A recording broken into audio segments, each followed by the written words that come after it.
Hello, hello, hello, everybody. This is Tanika Steens, and this is Mind Your Business. And tonight, I have a very special guest. Her name is SHAI Johnson, and she is the youngest of her three siblings. She has two older sisters, and her oldest sister and the middle child is Shauna Johnson. And her dad and mother are Crystal Johnson and Jay Johnson. Jay Johnson is formerly retired from the U.S. Air, and he is no longer with us.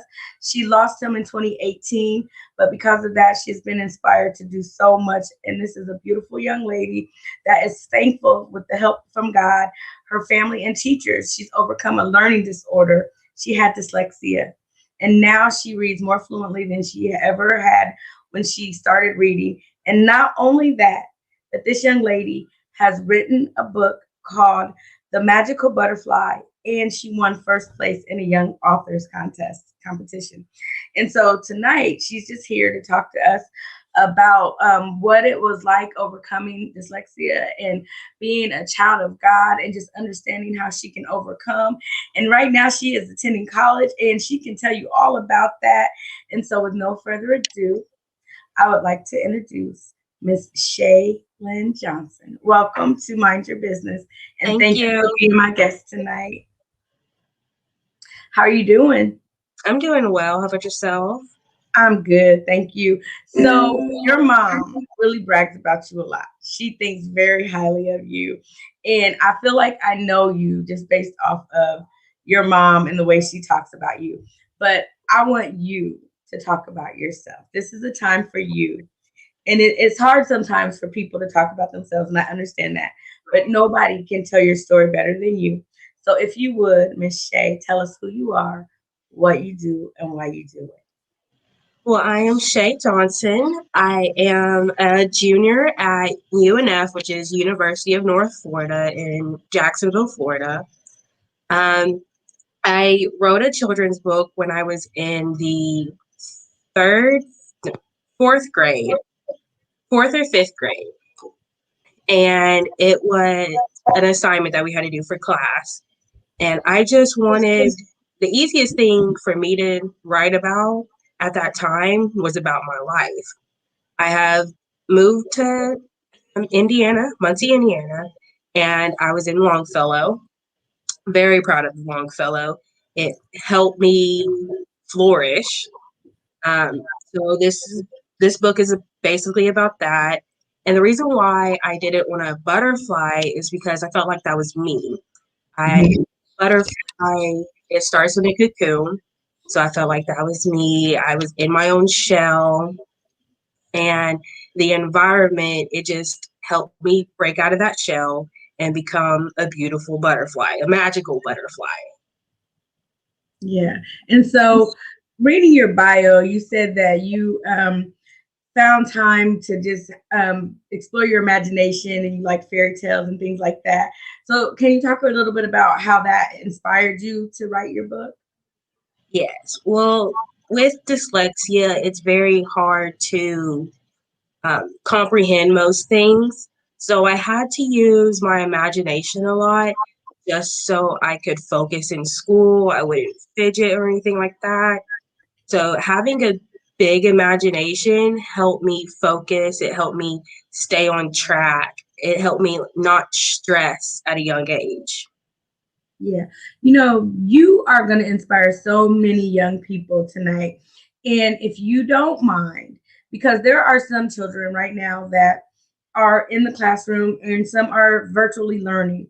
And I know that they are having struggles. And sometimes we don't know that the children are even dyslexic or have a situation until later on after they graduate. So, can you talk about the early stages when you found out, if you were really aware, or how you addressed it, if you will? I really wasn't aware that I had dyslexia. It wasn't until in the third grade, I had just moved to Muncie, and the principal at Longfellow, he was very nice. He was um, helpful with everybody, and he sort of noticed that that I was struggling in classes and everything. And I think he talked to my dad because my dad's a very friendly person. He talks to everybody. And they got on the topic of me, and he said that he thinks that I should get tested at Sylvan. And that's how I kind of knew. That's how we found out that I had dyslexia. Wow. You know, the fact that he saw something in you and wanted to help, that is really good, because a lot of times we get overlooked in those situations. And so that just shows that he was good at being the principal and acknowledging his students. And so we thank him for acknowledging that, because if that not had happened, you may not be sitting here today. So there are some good teachers out there and principals that really care. And also, if it wasn't for my mom, she worked with me when other people, I got frustrated a lot, and I feel like she was the only person who knew how to calm me down. Mm-hmm. So if it wasn't for my mom just taking patience and working with me. Totally. And you know, I totally understand, because I have a young daughter who is 16 now. And when she was younger, we seen that she was having some problems, and she's never been diagnosed, but she was just having some problems with sitting still and learning. And she would say the alphabet backwards. And so she was in public school, and it was just hard for her to comprehend and to just really grasp it. So we took her out of that and put her into a charter school, and that really helped her. Right now, she's in the 10th grade, and she makes straight A's, and you know, just a different way of learning actually helped her. And we all learn differently. So can you talk about what type of style of learning works best for you? Yes. When I was in probably about middle school was when we found out my type of learning. My mom would sit me down every night, ask if I had homework, and if I did, what kind. And especially on the English portion or the reading portion, I would have to read it, and then she would read it back to me, just so I can make sure I got my words right and that I comprehend everything. She had me point out each individual word so I wouldn't mess up the words. And then she had me read it over again just to make sure I got everything. Yeah. And you know, that it takes a lot of patience and time. And not only, I'm sure that you would get frustrated, but sometimes mom might get frustrated, and it's a two-way street. But you guys are so close, and you have such a loving relationship and a loving family. I know that God was right there every step of the way, just seeing you through, because looking at you right now, if no one knew what you had to go through, just talking to you, I don't mean looking at you, but talking to you and holding a conversation with you, if you didn't tell anyone about what you went through, they wouldn't know that just off of talking to you. No, ma'am. My mama worked with me really good. Yeah.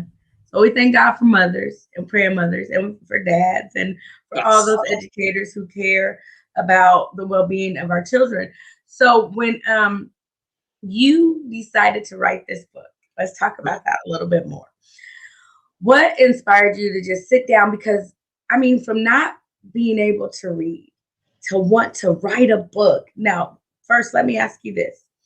Did you not like reading, or was it that you just had a trouble with reading?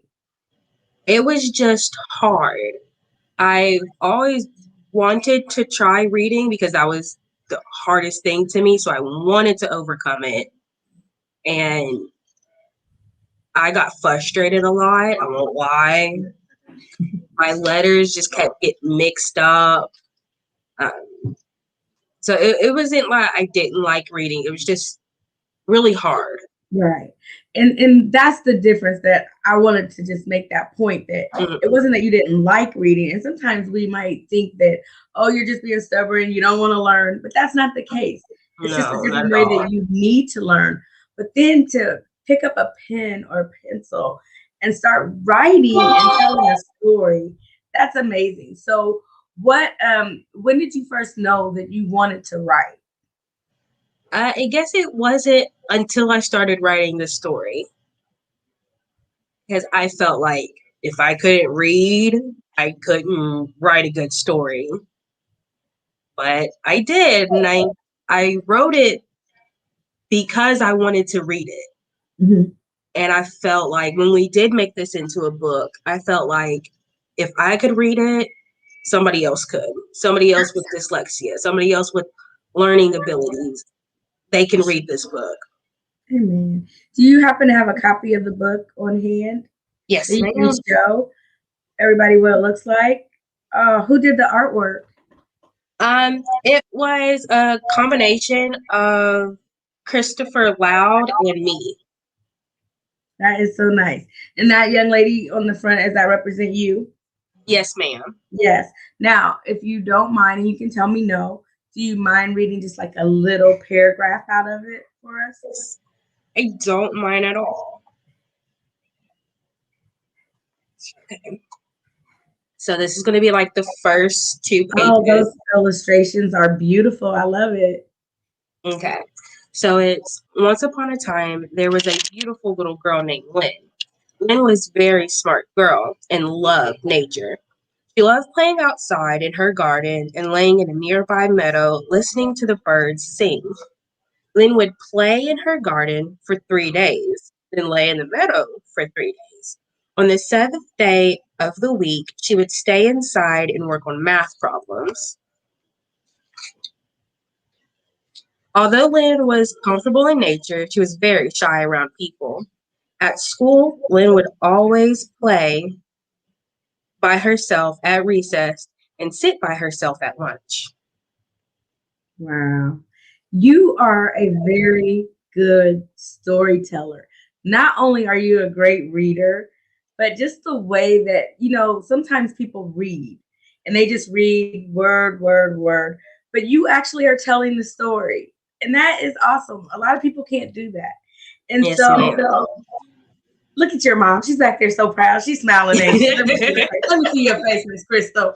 You can smile in the camera. Come on, let's see your face. I know it. I said she over there cheesing. But I mean, that just makes you feel so good because as you was reading that, it just filled me up because I'm just like, wow. Because I love to read and I love to tell stories. And I have a 6-year-old that is got a little bit of some learning problems. And her and I tell each other stories. And she likes to write books, and she will staple papers together and draw pictures. And she actually wrote a book about her and her little brother. And she's 6 years old. And I'm just like, what, and that's because I believe in those senses. You have a different heightened sense of awareness and a intellect that some people don't have. And you are a very compelling storyteller. Some people can tell stories, but you're very compelling because you told the Thank story, you. emphasized on certain words. That was just like I could see the garden and I could see her laying there and playing without even seeing the pictures. Just the way that you illustrated it through your words. Thank you. Someone has a question, and they said, Latasha Johnson wants to know, how did you know that there was something wrong with reading and comprehending things? She did mention that earlier, but if you don't mind, would you tell her again, if you don't mind? It was when I was reading, the letters and the words would feel like mixed up.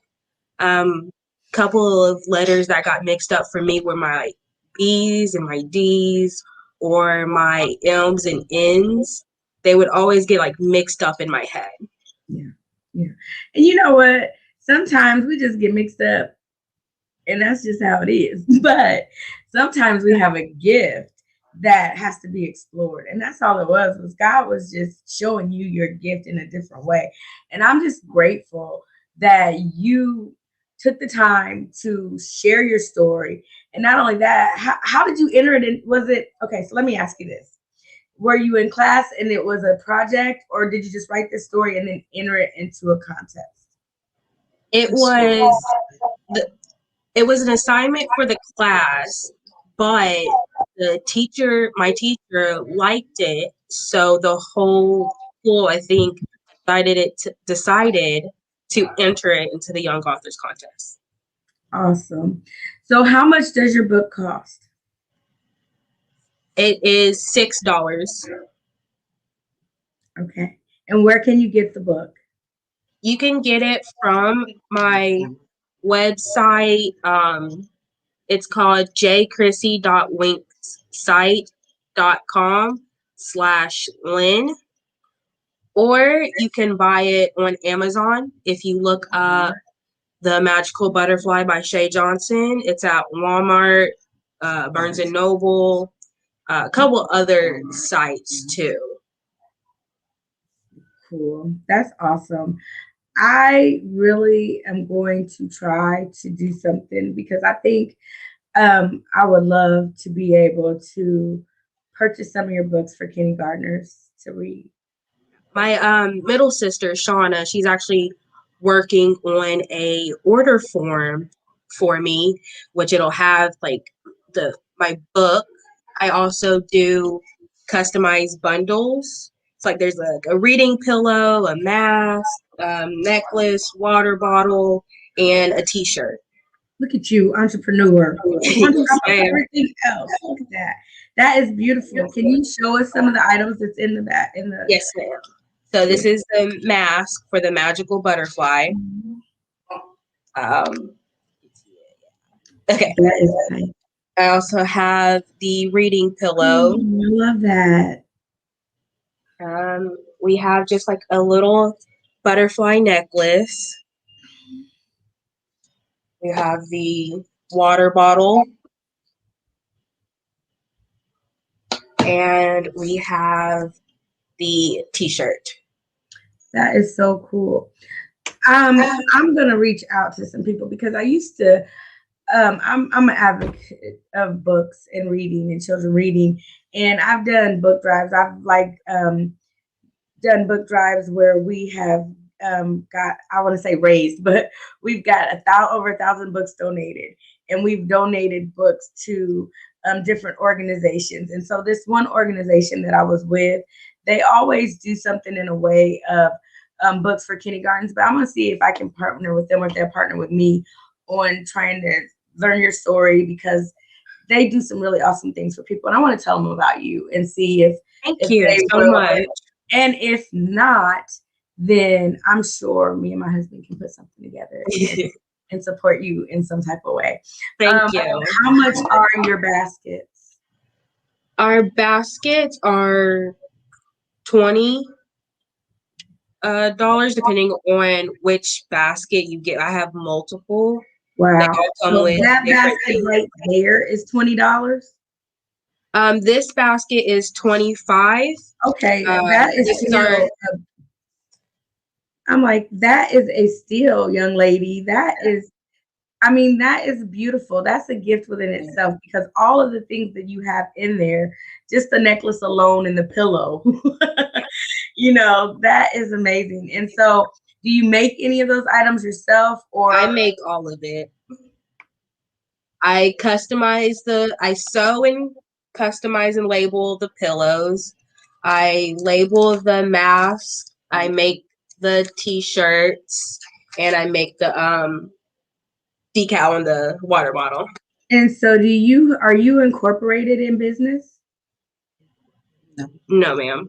Okay, well then we need to talk. Not yet. No, but you will be, because when we get off of here, I want to talk to you some more about getting you incorporated and getting your business out there, because not only is it that you've overcome one situation, but you have turned this into a business. And that's what people don't understand. You were created with a purpose, no matter what that is.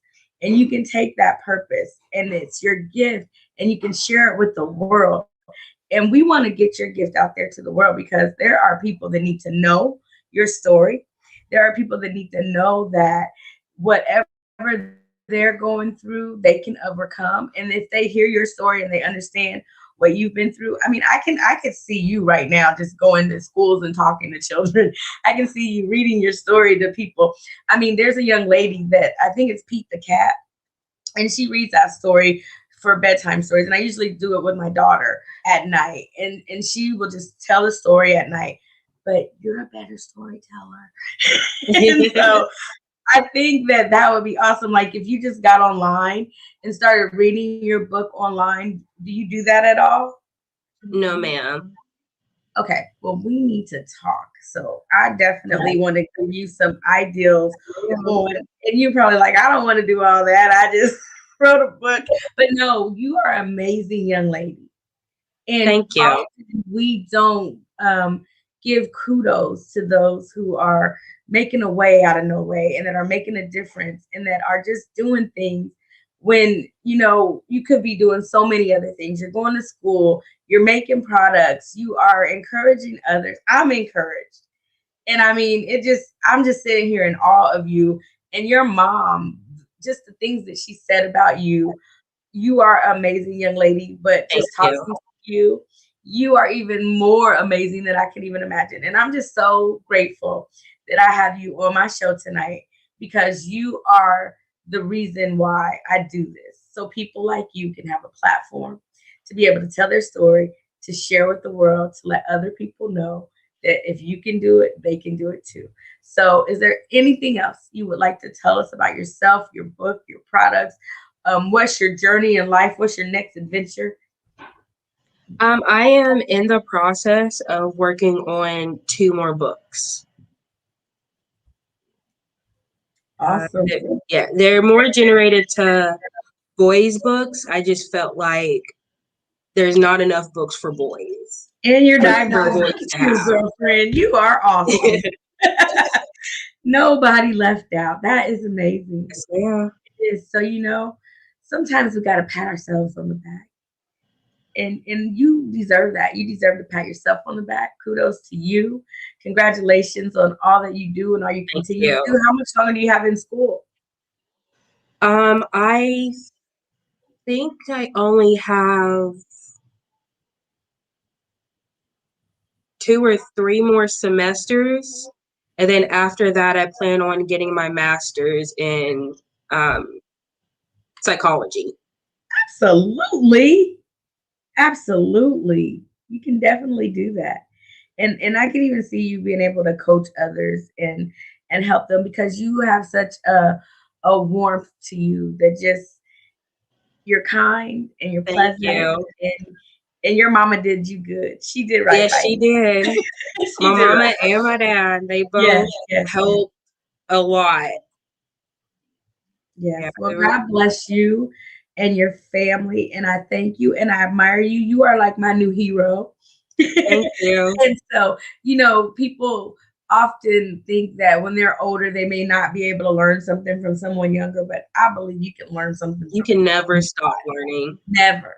And when you stop learning, you shouldn't be here anymore, probably. But you are going to teach the world Thank new you. things. You are going to do great things in life. And I'm just glad that I got to know you on this podcast. And I hope I get to know you a little bit more. Before we end our segment, I Mhm. want you to tell people how they can get a hold of you to order your products. Again, like you gave your information, but if you can just give your information again so they know where to get a hold of you. And let's talk about the products that you sell as well. You Connie, can get. Connie, Connie Turner said you are a shero. Thank you. It's wix.com/Lynn LYNNE. You can also get to me through my email, which is Shai SHAI .johnson.21@gmail.com. You can just email me, and if you want to order, if you want to know what my products are, I'll tell you. Right now, we have masks. We can get one in any color you want. We'll also do the magical butterfly in any color. We'll do pillows. Again, you can get any color. We also do like a back type of color you want. We'll do the shirt and the water bottle. And I also make necklace. So every book comes with a necklace. Amazing. Amazing. Okay, so do you take donations or anything like that where people can support you? Yes, ma'am. I take donations. I take anything. Cash App. If you just want to give me advice, because I'm always appreciative of that. Yes. Yes. And I'm sure there are a lot of people that want to know more about you and that want to get to know you and that want to help you on your journey because that's what it's all about. It's about helping those who help themselves because when you are doing for yourself, it makes people want to help you. And you are just outstanding young lady. So Thank take you. several bows and don't ever let anyone tell you what you can't do because you know what you can do, and you can do all things through Christ, and He's definitely strengthened you. Yes, ma'am, he does. And you're so polite too. Ooh, I just love it. All right, well, everybody, I thank you so much for joining us tonight to listen to this young lady. She is such a sweet, kind-hearted young lady that has overcome adversity and challenges and is not looking back. She is looking forward. She is moving mountains. She's creating products. She's encouraging others, writing books. And not only that, but she's inclusive and she's diverse. And she is a young lady, young woman making a difference in this world. And so if you don't have any inspiration based off of this, then something's wrong with you. And if you do have some inspiration, get up and get out and do something with yourself because we were all created with a purpose. And you know that that purpose is your burning desire and that passion that's inside of you. And see, sometimes things that look bleak and sad and dark are those things that are a diamond in the rough that are just waiting to shine to bring your true light to surface. So remember that you were always created with a purpose. So now it's time for you to all go be great. God bless you. Thank you for joining me tonight, and I'll see you again soon. Take care.